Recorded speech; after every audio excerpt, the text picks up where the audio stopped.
এখনই world heritage Santiniketan আশ্রম পর্যটকদের জন্য খুলে দেওয়া হচ্ছে না। বিশ্বভারতীর উপাচার্যর ঘোষণার 24 ঘন্টার মধ্যে সিদ্ধান্ত বদল করে বিজ্ঞপ্তি জারি করল কর্তৃপক্ষ। তবে দ্রুত পর্যটকদের প্রবেশাধিকার নিয়ে নিয়ম তৈরি করে সিদ্ধান্ত নেওয়া হবে বলে জানানো হয়েছে।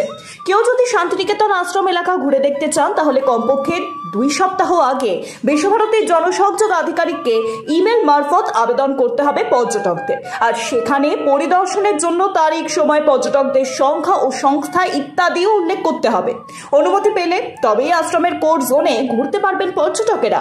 প্রসঙ্গত, আগে বিশ্বভারতীর ক্যাম্পাস ঘুরে দেখতে পারতেন পর্যটকেরা, তবে তা দুপুর 2টোর পর থেকে আশ্রম ঘুরতে পারতেন। 2020 সালে কোভিড পরিস্থিতির সময় থেকে আশ্রম প্রাঙ্গণ পর্যটকদের জন্য পুরোপুরি বন্ধ করে দেওয়া হয়। পরে পরিস্থিতি স্বাভাবিক হলেও আর পর্যটকদের জন্য আশ্রম খুলে দেওয়া হয়নি।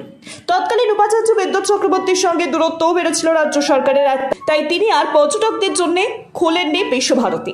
এরই মাঝে 2023 সালের 17 সেপ্টেম্বর কবিগুরু রবীন্দ্রনাথ ঠাকুরের প্রতিষ্ঠিত বিশ্বভারতীকে ওয়ার্ল্ড হেরিটেজের তকমা দেয় ইউনেস্কো।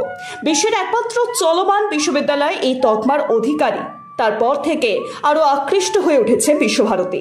তৎকালীন উপাচার্য বিদ্যুৎ চক্রবর্তী চলে যাওয়ার পর বেশ কয়েকটি অস্থায়ী উপাচার্য এসেছিলেন, তবে শেষমেশ বিশ্বভারতীর নতুন স্থায়ী উপাচার্য প্রবীর কুমার ঘোষ। 21 মার্চ বিশ্বভারতীর কেন্দ্রীয় কার্যালয়ের সভাকক্ষে ওয়ার্ল্ড হেরিটেজ ও ট্যুরিজম শীর্ষক একটি আন্তর্জাতিক আলোচনা ছিল, আর সেই আলোচনায় অংশ নিয়েছিলেন বিশ্বভারতীর নতুন স্থায়ী উপাচার্য প্রবীর কুমার ঘোষ। তিনি সাংবাদিকদের মুখোমুখি হয়ে ঘোষণা করেছিলেন পর্যটকদের জন্য খুলে দেওয়া হচ্ছে হেরিটেজ প্রাঙ্গণ। আর এই ঘোষণার পরই শোরগোল পড়ে গিয়েছিল। দীর্ঘ 5 বছর পর আশ্রম প্রাঙ্গণ খোলার ঘোষণাও করেছিলেন, কিন্তু তারপরেই দেখা গেল 24 ঘন্টার মধ্যে সিদ্ধান্ত বদল করল বিশ্বভারতী কর্তৃপক্ষ। Bureau report, Bolpur news. হয়তো কোনো অসুবিধা আছে, এ ব্যাপারে আমরা ঠিক বলতে পারবো না।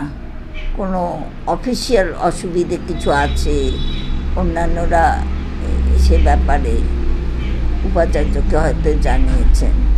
তবে উপাচার্য এবং আমাদের অফিসার যারা আছেন তারা যদি নিয়ন্ত্রিতভাবে ওই সিদ্ধান্তটাকে বজায় রাখতেন তাহলে খুবই ভালো হতো।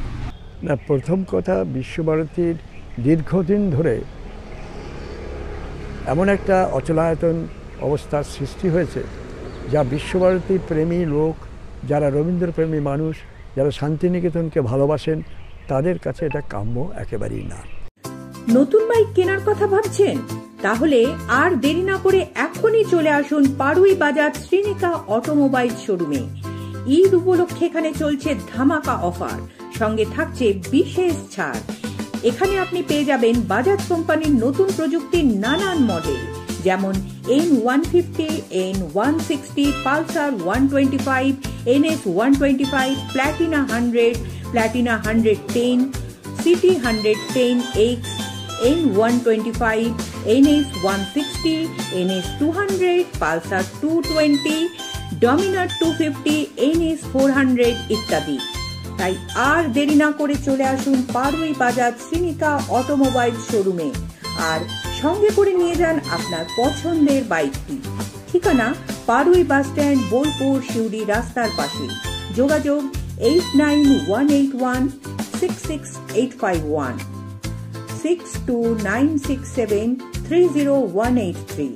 বোলপুর নিউজের দর্শকদের জন্য রয়েছে আরো অনেক আকর্ষণীয় উপহার।